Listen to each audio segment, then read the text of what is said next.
So first, my name is Stacy Lovedahl, and I am the Western DTL consultant with NCDPI's Digital Teaching and Learning Office. And this session is to talk about the resources that were created for the NCAI Summit that we had last spring in the western part of the state and the eastern part of the state. And there was a little playground area where we had some posters set up, and people were able to kind of browse around and use their phones to scan some QR codes and just kind of get to know some AI resources that were available to experiment with. And so we wanted to bring these resources back and share them with you to give everybody an idea of ways to use AI in a lot of different applications, and get your thoughts on them. So hopefully this will be interactive. I've got a Padlet for you, and we've got the chat, and give you some ideas for how AI can be used in a variety of ways. So it's when I say bits and bytes, it really is a really wide variety of diverse AI resources. Some of them you can just join the resource. You don't have to sign in. Some of them you do have to use your Google account to sign in. So we'll just kind of take it from there. Okay, so everybody's got the link. And if not, just let us know and we'll drop it into the chat. Are you ready? Yes, Pam, I see you. Hey, I just want to let you know your chat is not enabled. It is now. It just enabled it. Okay, yeah. So let's see if it works. Maybe. Yeah, it is. With a little time. Okay. So strange. That is good to know. Teams, always a mystery. Yeah, they keep us on our toes over here. They do, yes. I feel like every time I set one up, I find out something new. It keeps me a lifelong learner. There we go. Now I'm seeing people introduce themselves. Makes me feel much better. Great. Okay, so AI Bits and Bytes. So the purpose of these resources, we are thinking that this repository has been created for people to use in a really wide variety of ways. It's a training resource for both educators and for students. Some of these resources, you don't have to sign into at all, so they could be used as warm-ups, for engagement activities. Some of them I've talked with teachers and have heard them use them for that day when you know the fire drill is going to happen right in the middle of your class, and you're going to have that awkward period of time where you just need something engaging to do that is also actually a little bit useful. So you can put one of these resources up and use it as practice for your prompting, AI prompting. Kids don't have to sign in, and it also is a little bit metacognitive, helps kids pay attention to details, is creative and critical thinking. So it's a really wide variety of uses. You can also use them in PD with educators to help them with their prompting skills, help them learn a little bit about machine learning. So there are a lot of different applications for these resources. So each resource is located in Canva. You'll have full access to make a copy of them and edit them, to use them and change them up in any way that you want to. So I've got a link right here on slide number 3 for direct access to the link to the repository in Canva, and then a complete list of them in this Google Sheet. And we'll probably be working a little bit in this Google Sheet because that also has a link to the resource website and to the view-only resource and to the template link. Okay, so before I move on, does anybody have any questions about either how to get to the resource or anything else before we kind of dive right in?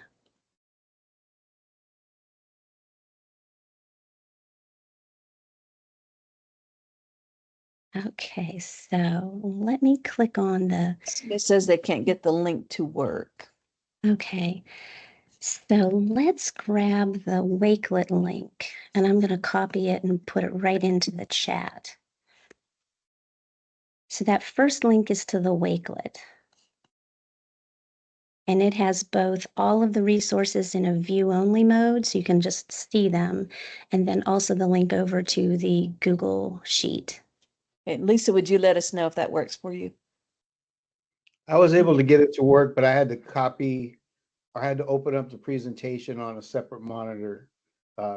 In the presentation itself, on the screen, it's just not a live link.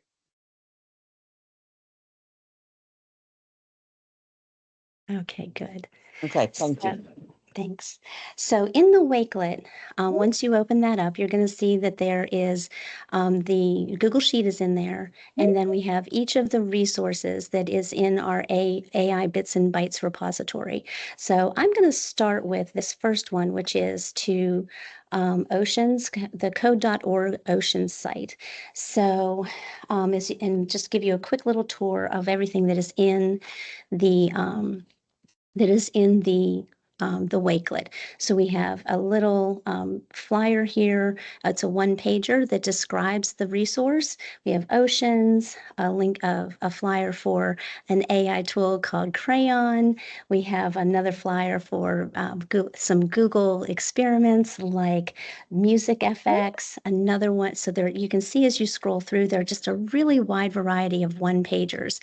So you could open these up and use them as is. Each one of them has a quick little set of instructions, a QR code, and then a little prompt to say, what do you think of this? How could you use this in your classroom? So these are all oriented towards adults right now, for your teachers. So if you look in the Wakelet, the way Wakelet works when you look at these, if you click on one of them and open this up, you can see that as you hover over it, a little arrow shows up. And as you hover over it, that'll put it into full screen mode so that you can see it a little bit better and see how, notice how all of the details of the resource. Okay, so that's how the resources will look when you look at them, when you're scrolling through them in Wakelet. So if I'm looking down here and I want to see, say, you see the quick draw one in a little bit more detail, as you hover over it and click on it, there'll be a little arrow that shows up in the lower right-hand corner. And when you see that little arrow and click on it, it'll open it up into a larger view on your screen. Took me a few minutes to figure out how Wakelet was sort of viewing those little links when I put them into the repository. Okay, so that's everything that's in there right now. And as we find new sites and new things in AI come out that look appropriate for us, they'll definitely be adding to the Wakelet. So the next thing I wanted to show you is how we would share the viewable links and the copies. So that's all going to happen in this Google Doc. So if I open that up, if you click on that, it'll open up into this doc. So I've got them listed here, and you've got the view only link that'll take you directly over to your Canva, so you can take a look at it.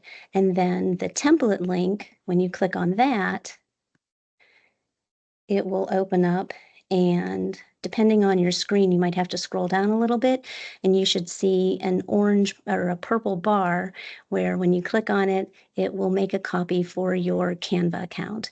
And that will be a complete copy that you can change however you want to and customize for your staff or for your students. So I'm going to pause right there and check and see if anybody has any questions about any of that and how the Google Doc is organized, or pardon me, the Google Sheet is organized.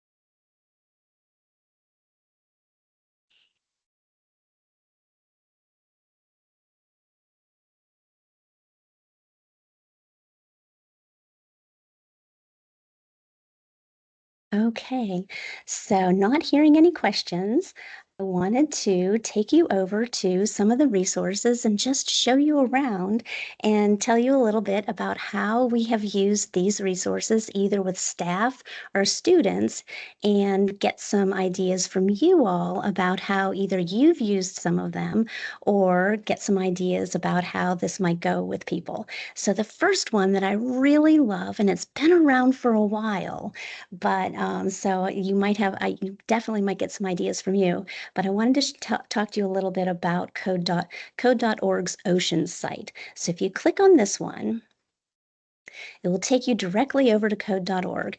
And it starts off with a video, right? So you can show this video. It's a great resource and talks about machine learning from code.org. So or you can click directly over, click the continue button and go directly over here to this lovely little game that it plays, which I adore.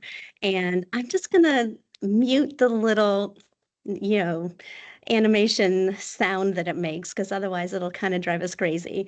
But I have, and hopefully that doesn't mute me. I don't know.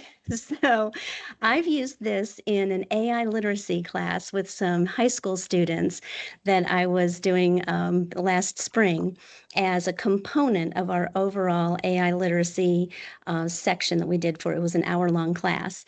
And the students were juniors at the time, and I had them come over here to kind of supplement the common sense education lesson that we were doing just to kind of reinforce how machine learning works. So I had the students didn't watch the video. They just went straight to this little section and they played this game for about 3 minutes. I didn't have them play all the way till they got to the end of the first level, but just enough time to give them a little bit more reinforcement about how machine learning works. So as you'll see for the first couple of slides, you click continue. It gives you a little bit of information about, background about how to play the game, about whether or not this is a fish or not a fish. So you click continue a couple of times. And so it gives you a couple of little instructions. And after you get done, it says, let's go. And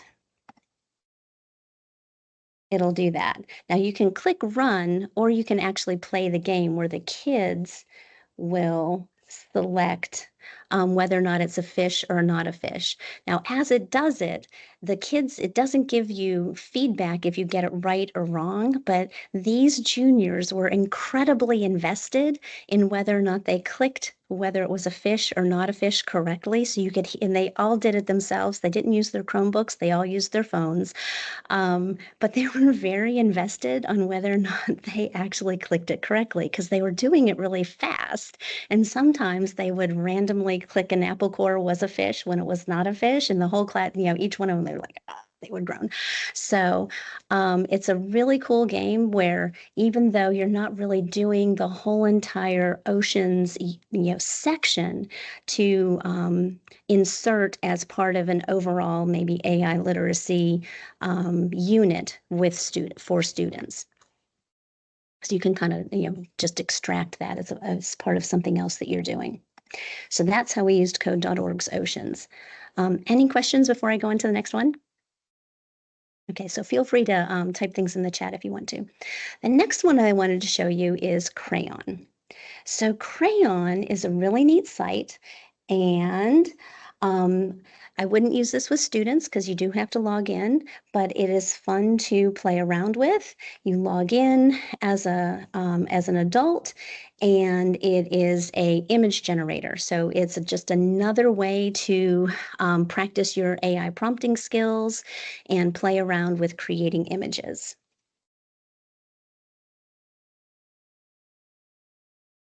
Okay, the next one from Google Labs is Music FX.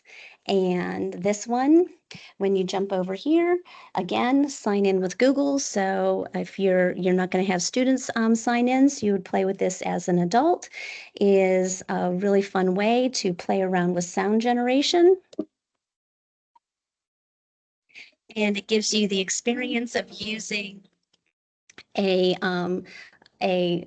like a harmonizer to use different sounds and to play around with how you would create different sounds using an AI prompter with I'm going to go ahead and sign in and show you. So over here, again, prompt, giving you a way to practice your prompting skills, but then you, from the point of view of using it for audio prompting. And what I really like about this site is when you go over to another app that we have heard a lot about, which is suno.com, is it helps when you go to an app like that in really customizing and getting more out of creating your own custom sounds out of something that is, you know, like an AI or song generator like Suno.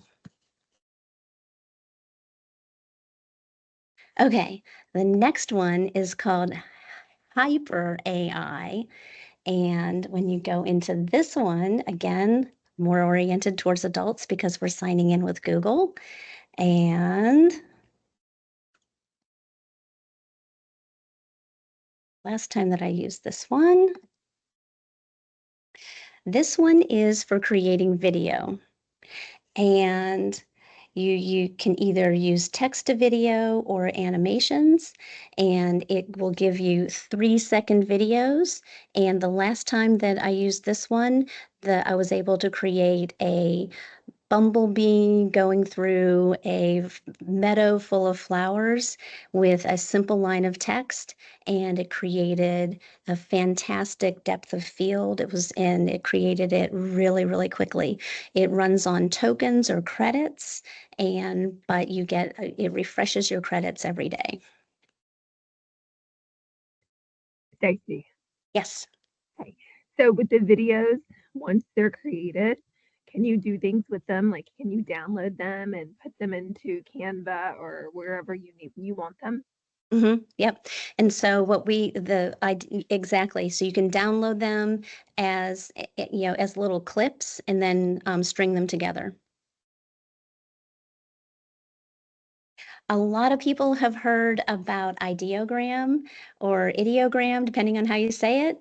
And so real quick in the chat, how many people, just put a quick yes or no, how many people have heard of or used ideogram?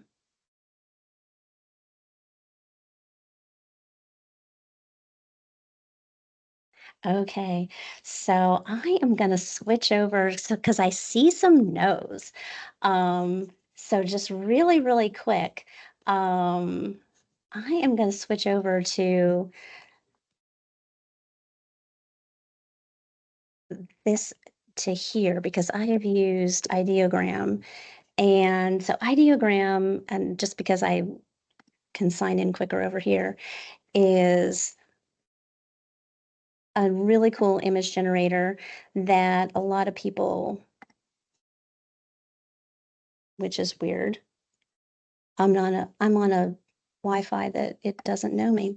So it's probably going to ask me too many questions. So ideogram is a really cool site that we have used that I heard about a year ago. And its claim to fame, at least at the time, is that it is able to spell. So it also creates very pretty graphics. It will create pictures with depth of field, and you can design the pictures with lots of different styles and things like that. But the other thing that I really like about it, and a lot of people really like about it, is you can put text inside quotes, and it will generate pictures that has the text in the font style that you want, bubble letters, inside of all kinds of different styles and things. And usually if you put it within quotes, it will come out spelled correctly. And in the second iteration, if you click on the background information and look at the prompt, you can correct that. If it does come out spelled wrong, you can look at the prompt behind the scenes and correct the text. So when you regenerate it, it'll come out spelled correctly. So one of my favorite things about ideogram or ideogram is the ability to generate graphics that have the text spelled correctly. And I would show you if I were logged in. The next one I want to show you is ImageFX. And this one is a really good way to, it's another Google Labs project that gives you a way to practice your prompting skills. And it also generates really nice pictures.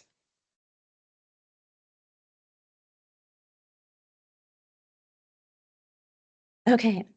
Another few resources that are in here that are nice to just use for PD projects or background information for staff are a couple of resources for Magic School, and then also down here for School AI.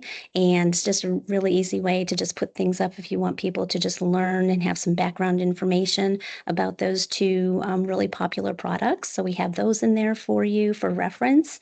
And I wanted to point out two additional things for Magic School and School AI.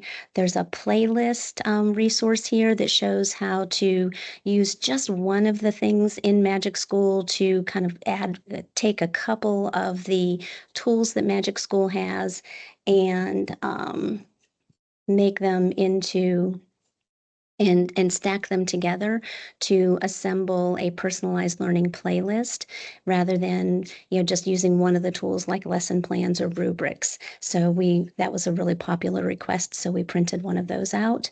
And then down here there's one called for School AI, which you can print out and have in a PD session pass out task cards for people so they can kind of have a little bit of free choice over how to use some of the resources in School AI to create different things on their own. So we wanted to give you some ideas for that. Skipping down a little bit, I wanted to show you guys another one called NewArc. And NewArc is a really neat website that allows you to do something a little bit different in terms of image generation, where you start out analog and then you go to your AI image generator. So when you click on that one, you actually need to have paper and pencil available for people before they get into, and your phone or something to take a picture with before you get into the AI. So the people that we got this idea from were actually in sort of the graphic design and CTE area, where you would have kids draw something. So in this example here, it's in, the fashion area, but it could be anything, right? So you draw something and then you take a picture of it and you take a picture of it and then upload it to NewArc, and it will take the design and then imagine it as a fully functional product. So it could be part of an entrepreneurial class, it could be part of a design class, it could be part of an art class where kids are trying to take their designs and then imagine them as a complete project or a complete product. So before I've kind of thrown a lot of information at you guys, so I wanted to pause really quickly here for just a minute and go over here to my Padlet and just do a really quick Padlet check-in, either in the chat or on the Padlet, or just unmute your mic for a second and ask if you guys have any questions about any of these or have any thoughts about how you might use these resources that we've explored so far, or if you have any, or if you have used some of them, maybe some thoughts about how you've used these resources in your areas.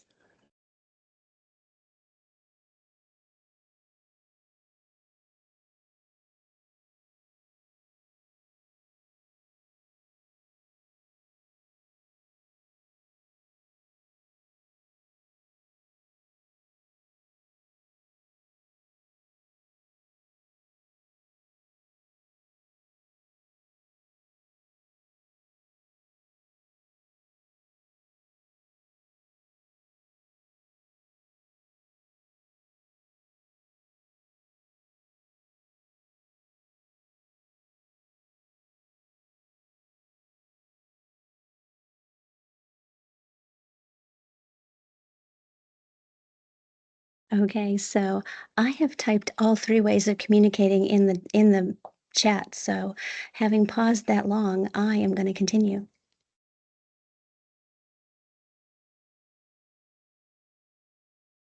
Okay, so going back over to my Google Sheet, I'm going to jump down to Quick Draw.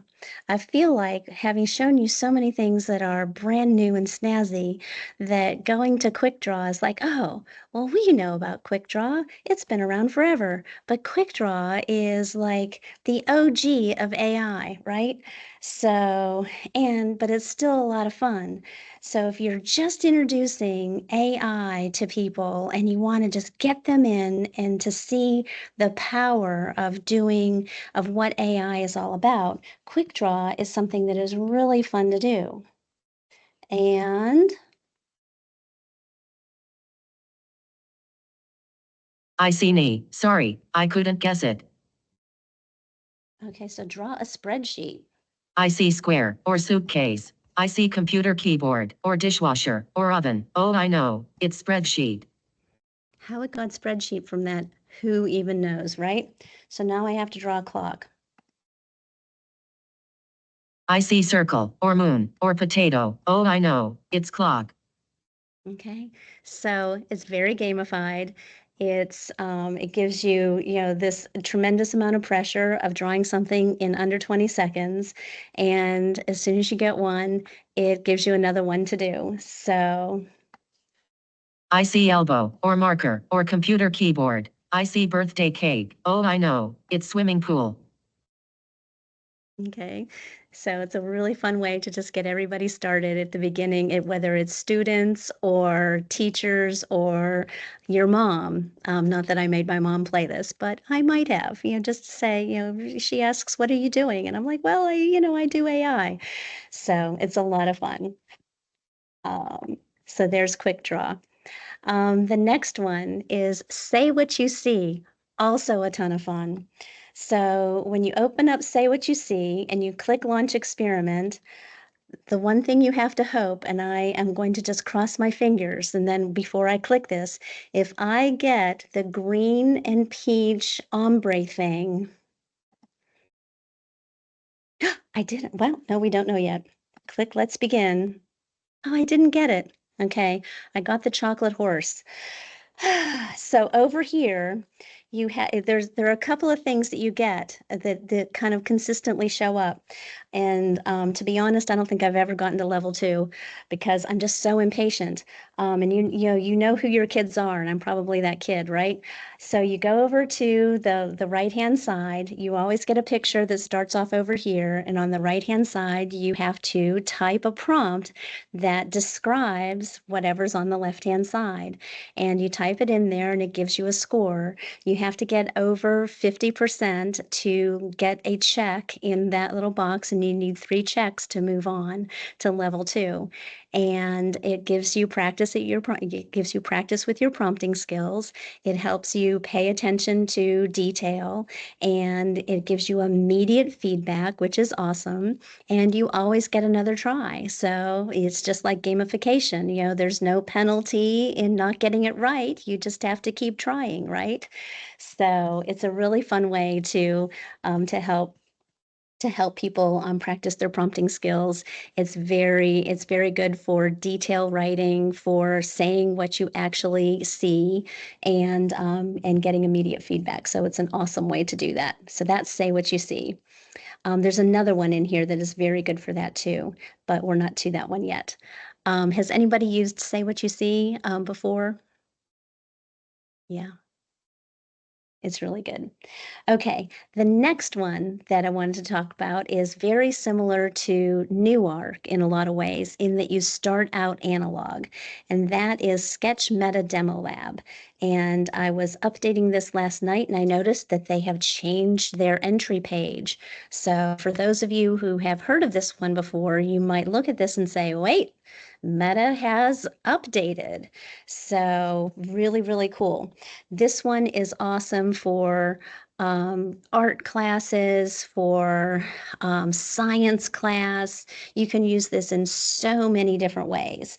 So you start out with accepting their little policy. Now, this looks very similar. They've changed the little drawings from the last time. So you start off with a drawing of some kind, and you can do one of two things. You can either have kids do a hand drawing on paper, or you can even do a digital drawing. So we have a version of this project where you start off in Canva or Adobe and have kids design a drawing or design a character in AI or in Canva. And I do too, Leslie. It's awesome. The only requirements of your drawing is that the character has to have appendages. It has to have arms and legs. So as you can see in all of the pictures that are going by here on the screen, all of the characters have just identifiable arms and legs that are extended from their torso in some way, right? So you have to think of a marionette that is going to actually be animated in some way.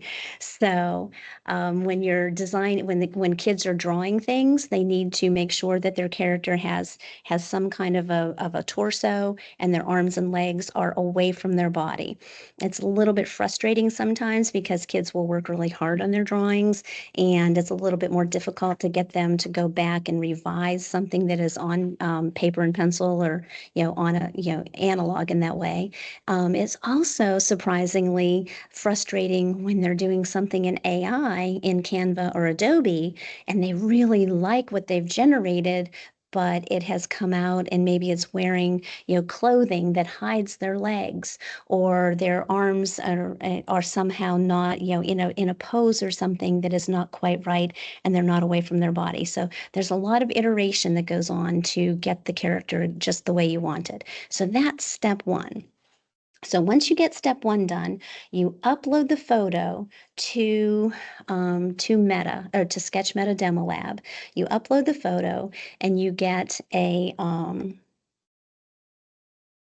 so you'll go over here and you'll find your picture, you upload it from your device, and then you get a vector drawing where there's these little sticks that show up, and Meta will actually identify where the arms and legs are, and where the body and where the eyes are on the head.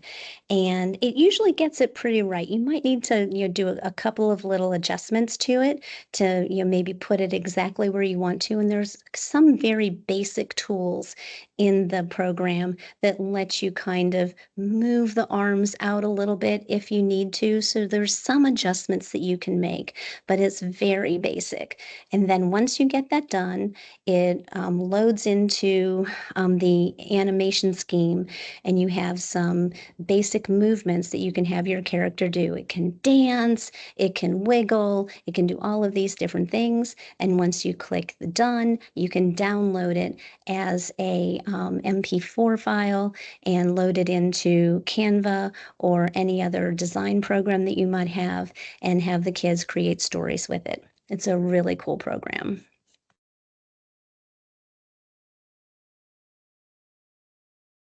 Any questions or about Sketch Meadow Demo Lab? And for people who have used it before, are there any types of projects that you have used it for that you could share with the group?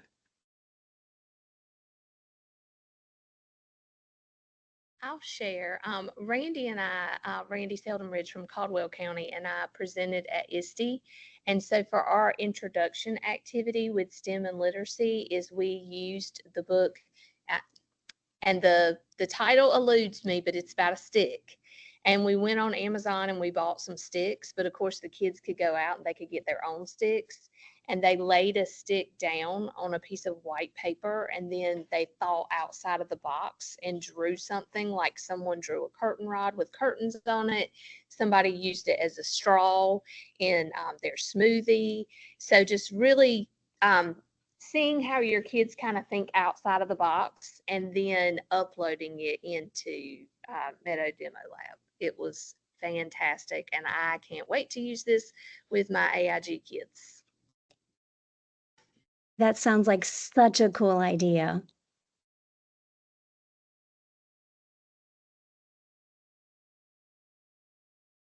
I've seen a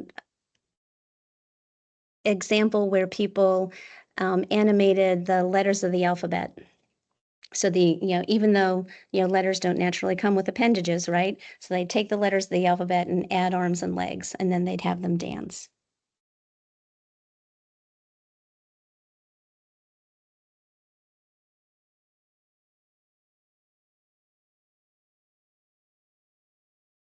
Okay, so going on to the next one. The next idea is the Super Suno Song Smash. So if you click on that one, that will take you over to a site called Suno. How many of you guys have heard of Suno, the song and the song generator app? Okay, so seeing not very many yeses, some yeses, yes.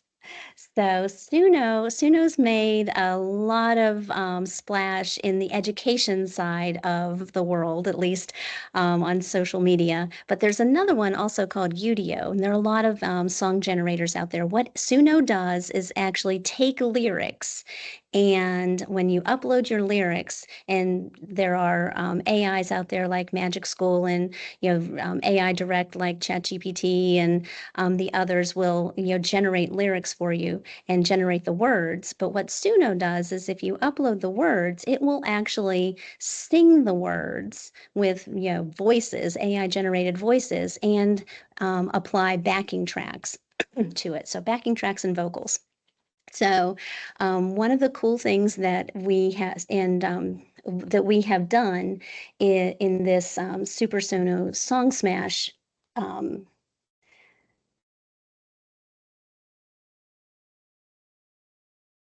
design here is try to take that idea and make it a little bit educational, because one of the things that we were thinking is that kids love to generate lyrics and they love music, and teachers love them to learn something. So what we would like to do is kind of combine those two ideas, because just generating lyrics is not necessarily getting them to learn about cell division. And your basic middle schoolers don't have cell division on their minds 24/7. So what if we could get them to learn this concept and then do a reflection on whatever the content was, and use that reflection as the basis for their lyrics that they're going to generate in, say, the rap battle or the song generator that they're using in whatever AI that the teacher is having them use in class. So this Super Suno Song Smash is the directions for using that first two steps, which is the school side of things, which is doing the reflection, doing a 3-2-1 reflection, doing a jotting, doing some kind of writing on their own, and then putting that into the song generator of the teacher's choice that the students use, and then taking the next step, which would be to go over to Suno and using the lyrics from the song generator to create a song using the backing tracks and the vocal ability of Suno.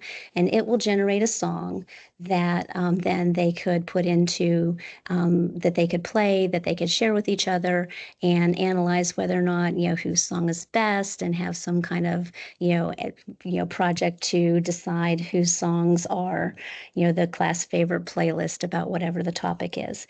If you go over to this bit.ly, it'll take you to a playlist that has some different ideas for other songs that teachers have shared and created that are based on this idea. And it also has another copy of that Super Suno Song Smash idea and the directions for doing that in class with kids.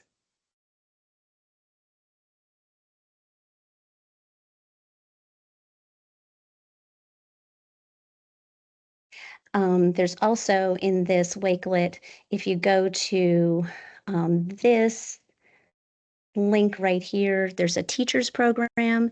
So if you sign up with Suno, they will give extra credits to anybody with a teacher account or email, so that if you do use this, they'll put extra credits into your account so you don't run out of, because it's all based on tokens and credits, so that you don't run out of those if you're generating songs for your class. Okay. Next one. Any questions about that, about using Suno? Okay. The next one is TwinPix. So in TwinPix, it's another one that is similar to. Good morning. I Yes, paid ma'am. my tuition this morning using NailNet. Is that gonna keep me from? Is that gonna keep my schedule? So in TwinPix is similar to Say What You See. And Say What You See, so in TwinPix, you get one picture every day. So in Say What You See, you would level up and you could just keep on going as long as you wanted to and practicing your prompting skills. TwinPix is a little bit different, where you just get one picture every day. And the pictures are always different. Like yesterday, it was this super colorful trout, I think. So today it's this graphic of a cat. So you get a different picture every day. They're always amazing.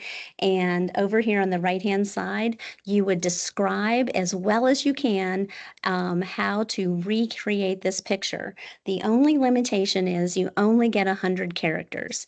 So if you want to try this, go ahead and go to the TwinPix link and open that up. And this is going to be black and white graphic.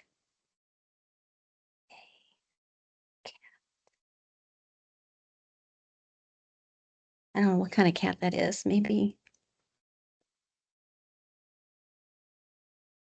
of a long-haired cat.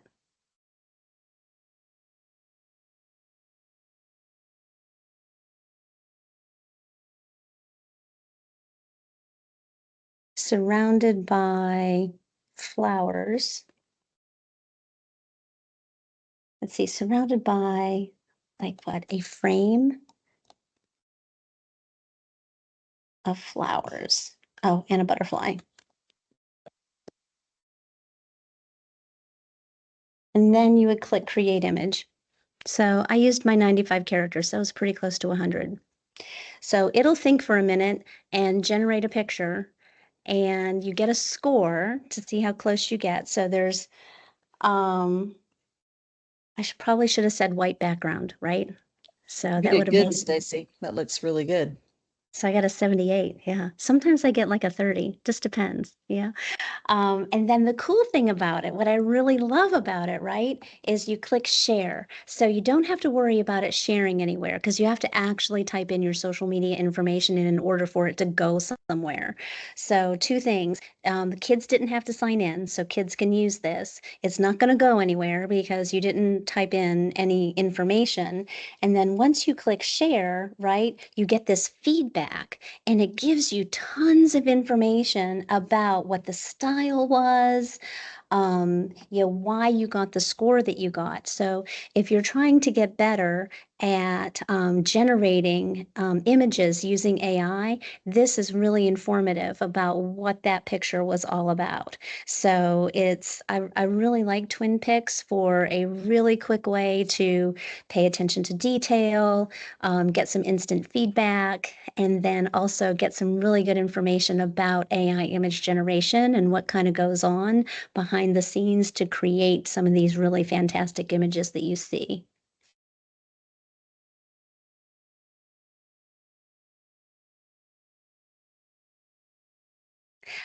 I agree, Martha. I wish the feedback button didn't say share because I think that puts a lot of people off. Martha was saying in the chat for those of you that say that about the feedback button that I wish it didn't say share. I wish it said feedback and that share was something separate because I think that it makes people feel leery about clicking that button because you're afraid it's going to go zinging out someplace that you don't want it to go. So that's why you'd have to actually go in there and type your information in. So yeah. Ooh, look at that. Vera got a 72. So the problem is once you use up your picture, then you don't get another one until the next day. But on the good side, kids can't just be, multitasking off task using Twin Pics and not doing, the stages of mitosis or whatever it is that you want them to be doing in class, right? Okay, so that's Twin Pics. Let's go to the next one or the last one here on the list is the wall of AI. So if you can click on this wall of sticky notes, I had this idea that we would just be, using the like a little sticky note pad and print them all out with these little AI sticky notes. So if anybody would like to print these out onto, how you can, print your own sticky notes onto a sticky note pad. I don't know. I just think this is a good idea. So because isn't everybody just obsessed with, thinking about AI everywhere that they go? I feel like it's a thing.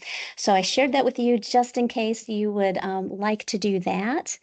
And that brings me to the last little slide here, which is to do a quick little reflection on ways to use this. I think, just kind of taking us back to, different things that we can do. The Google slide or the Google Sheet has the view only link, so you can take a look at them as is. But if you look at the template link, when you jump into the template, you're going to be able to click on that and open it up. And that'll put a copy into your Canva account. So if you're new to Canva and you're just making your account for the first time, you'll have to go through the process of signing in, making sure that it knows you as an educator. Make sure you use your school Google account or your school account so that tell it you're a teacher and answer all the questions and everything. Because when you sign into Canva for the first time as a teacher, Canva is free for educators, and you get all of the extras that go along with that. And if you're a regular Canva user already as an educator, then you'll get a copy of this into your school or your educator account. And then once you're in there, you can customize this however you want. So you can see right now, it's definitely aimed towards adults. So I've got a link here that'll take you out to the site directly. be a QR code that, if you're scanning it with your phones and you just have them kind of located around the school, or, someplace where people will see them. Some people have potty PD, some people have, things in the hallway or in the media center or in, near the mailboxes. You can put things up around where people just kind of casually see them, and they can, just check out some AI on the side. Then, that's kind of the way these things were meant to be, easily accessible by adults. But then if you, look at these words, then you can kind of customize that for your staff on what you would want them to be hearing, seeing as they are going along. So these are, for you to customize however you want to. And then on the opposite side, though, if you were using these for students, then you could make a copy of them and then just change them for how you're thinking of using them for the students in your classrooms or for grade levels. So I think a completely different approach would be appropriate for using them with kids. So any questions about how you might customize them if you were going to change them, or ideas about how you would change them if you were going to use them with kids?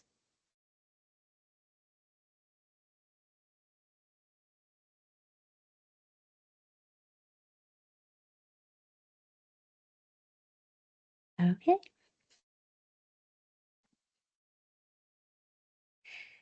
And so the last thing I have to share is I always end up wrapping things up with a quick little call to action. We are really passionate about AI literacy for both adults and for students, and using AI for both thinking about any task when we're starting it, especially here at the beginning of the year when everybody is, getting into their classrooms and thinking about putting things on the wall, thinking about using some of these AI generators for ways to add new things to their classrooms that has like a component of AI in there. So, check out some of these AI image generators as a way to, it doesn't have to be all AI, but maybe not a wall of AI, but a section of AI, right? So how can AI create this for me? And how can I work with AI as a teacher to, just start a little bit faster and make things go a little bit smoother? And then the next step for those sites that are appropriate for students, how can students be working with AI? So this year, just starting off the year thinking about those components of AI for myself as an educator, and then AI with students. And this last slide here, this first link is the Wakelet that contains the Wakelet of all the Wakelets, right? And so this newest one is AI Bits and Bytes. So that is in there with all of these resources, and we'll be adding more as the year goes on because they just, AI just keeps changing. And then it also has all of the other AI Wakelets that have been added to over this last year. So if I was going to bookmark one, it would be this main one. And it also has a bit.ly, so that's a little bit easier to remember as AI EDU Wakelets. And Vera has put the feedback form into the chat, so that will send you the certificate that you have been here. And if there aren't any more questions, then I just appreciate you guys spending an hour here learning about AI and all of the cool things that are out there. So thank you guys. Appreciate you being here. And don't forget, we have the afternoon AI seminar is with Vera this afternoon on ways to create AI infused and AI resistant assignments. It's part 2.